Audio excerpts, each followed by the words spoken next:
We mentioned it yesterday, and we didn't get into it too much about the recruiting timeline moving up a little bit. We didn't have that much time to get into it because it's towards the end of the show, so I guess we can start off with it now. But there's a proposal in front of the coaches, and looks like, I mean, believe me, they'll probably all, like, if you vote against it, you've probably been at the sports bar across from the convention a little too long.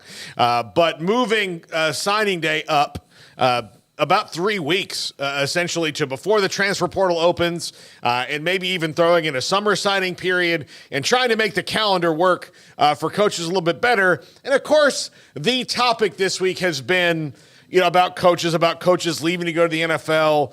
Dennis Dodd wrote a column about it today about how they're getting more and more worn out and they're concerned about their quality of life, which is obviously as they should be. But this is maybe the first thing we've seen that might be an actual way to solve it a little bit and make the calendar make sense a little bit, and moving it up before signing day, to me, or before the portal opens and before the conference championships, would make a very large difference in what they're doing.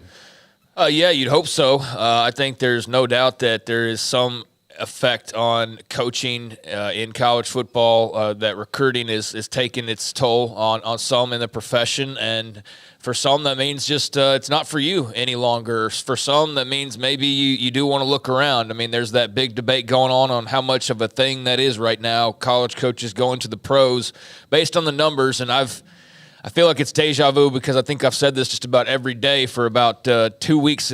Anytime we've talked about this, I still don't know if it's really a thing or not, as far as being an actual trend of concern, as far as if you're a college official being worried about that becoming problematic for you. I don't think it's become problematic yet. I think there's a couple of instances where you can certainly go, oof, that's a sign that maybe it's heading in that direction, but not enough volume or movement yet, despite a Chip Kelly or a Jeff Hafley, to feel like that they're on the verge of like caving, and half the coaches are just going to be bolting. So it's not a big issue, but I'm glad that they're addressing it because it certainly has the elements of becoming a big issue quickly. And we know this is a sport that doesn't move very swiftly when it comes to rules and regulations. So the quicker that they can react to this to ensure that it doesn't become a bigger problem and something that actually is hurting the sport, I think is smart and definitely high priority. So it was good to hear that yesterday, that's in the works. And yes, it would be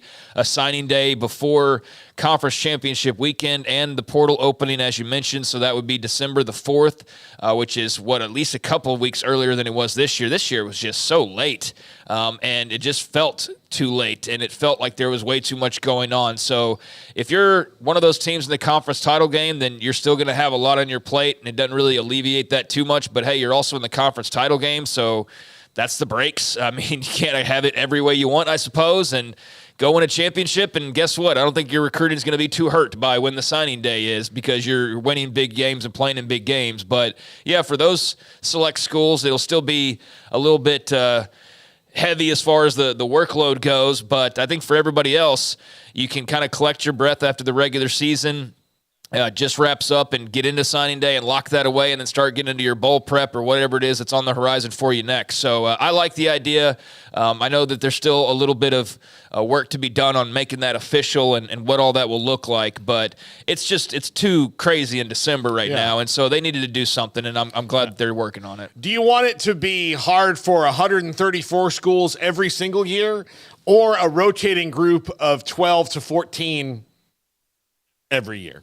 Yeah. Like that's it. Like you might have a year where you're like, oh damn, we are in the conference title game. We have the early signing day. Like we already knew some guys that were maybe going to the portal before that even happened. We're thinking about the playoff, like all these things. It goes hectic, but you trade that for, we are getting ready for the Pop-Tarts Bowl. I had 9 guys that jumped in the portal in like an hour and a half on a day. We're trying to get our high school kids signed. Or we decided we all of a sudden just don't have interest in this tight end from El Paso because guess what? There's a tight end from Auburn that just jumped into the portal that we have a connection with. And so I think there's a multitude of reasons for it. You alleviate some of the workload on pretty much every team out there, again, save for those in the conference title games. But you also get some clarity on your roster before the portal opens up. You protect the high school and JUCO players so that they're not getting the raw end of the deal because now the portal's open and those players are more attractive. So I think you do provide a little layer of protection for some of those players, because there is also a growing concern right now of how lost the high school recruiting is getting.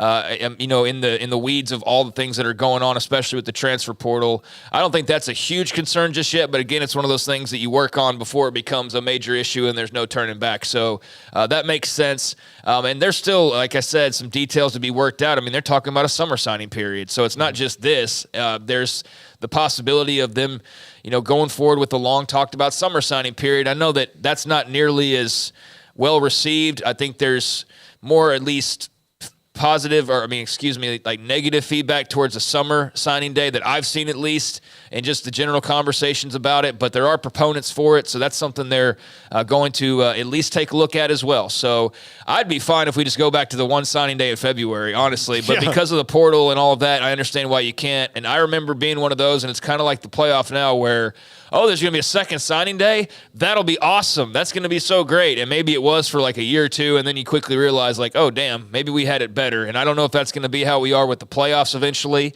but certainly they've got to try and figure out something to just make this easier on everybody. It's starting with the players. All right, some